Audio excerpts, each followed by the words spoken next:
L'ENSOA, École nationale des sous-officiers d'active, continue sa mission de formation des nouvelles recrues pour la Grande Muette. 150 nouveaux élèves sous-officiers d'active de la 32e promotion sont présentés au drapeau. Une cérémonie qui marque la fin de la formation commune de base et l'intégration des jeunes soldats dans la grande famille militaire. Le commandant de l'ENSOA a rappelé que l'élaboration des stratégies de sécurité d'un pays est basée sur une formation de qualité de son armée. Il est important de relever que dans l'élaboration des stratégies de sécurité globale de nos États, la formation occupe une place de choix. C'est à travers les enseignements dispensés dans nos différentes écoles que nous nous enrichissons mutuellement des procédures et expériences propres à chaque État.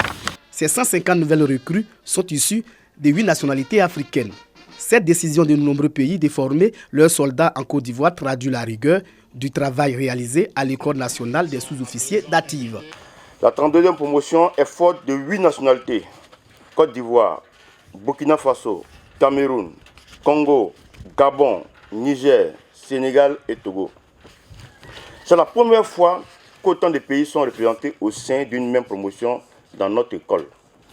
Cela traduit la reconnaissance de ces pays frères de la rigueur du travail réalisé depuis plusieurs années à l'ENSOA. Le chef d'état-major général des armées était représenté par le commandant des écoles et centres de formation. Un défilé militaire a ponctué la cérémonie de présentation au drapeau de la 32e promotion des élèves sous-officiers d'active.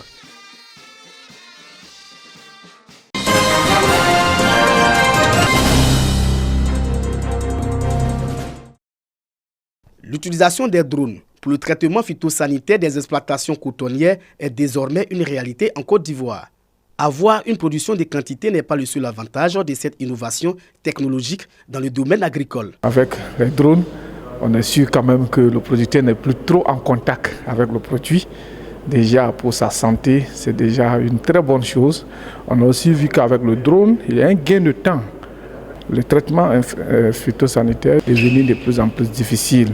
Il faut 6 passages, c'est du temps qu'il faut, c'est de l'argent qu'il faut. Et ça, le drone vient vraiment pour régler toutes ces questions. Après la phase d'expérimentation dans 3 régions, Intercoton, organisation interprofessionnelle de la filière, les partenaires et tous les acteurs se sont retrouvés à Yamoussoukro.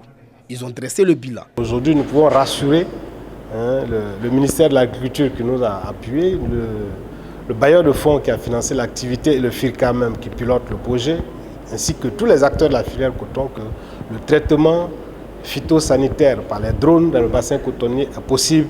Cette technologie est aujourd'hui maîtrisée par l'interprofession de la filière cotonnière de Côte d'Ivoire.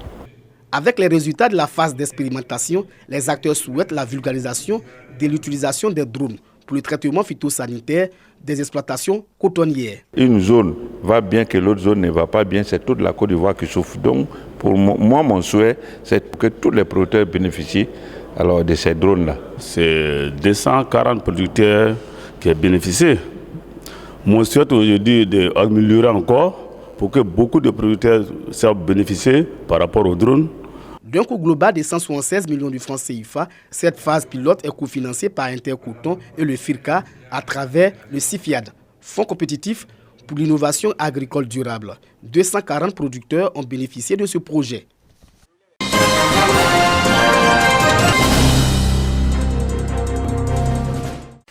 L'ancien préfet d'Abidjan, Vincent Tobi, présente son ouvrage littéraire « L'étrange préfet » à ses ex-collaborateurs, sénateurs, maires, députés de la ville d'Abidjan.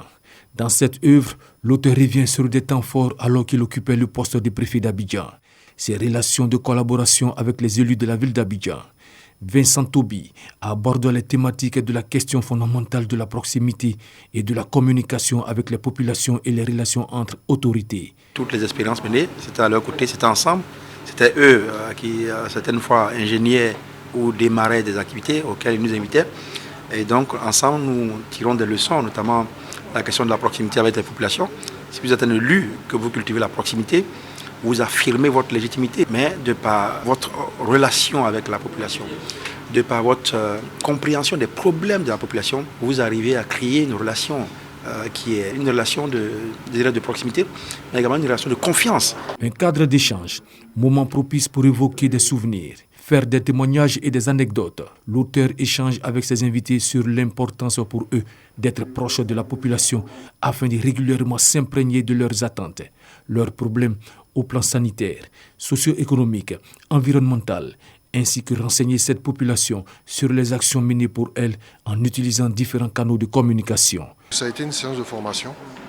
Nous avons été sensibilisés sur certaines thématiques, les liens de confiance qu'il faut tirer au fur et à mesure avec la population pour pouvoir bien la représenter et bien faire son travail. Le préfet Toby, comme lui-même a écrit, l'étrange préfet. J'ai eu plaisir à travailler avec lui, il avait la proximité.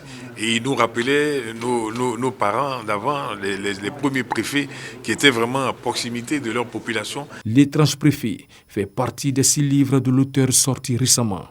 Hommage à feu le Premier ministre Ahmed Bakayoko. Tribulation, la rage de vaincre, face à Facebook, Jour de colère, sont les autres publications de Vincent Toby.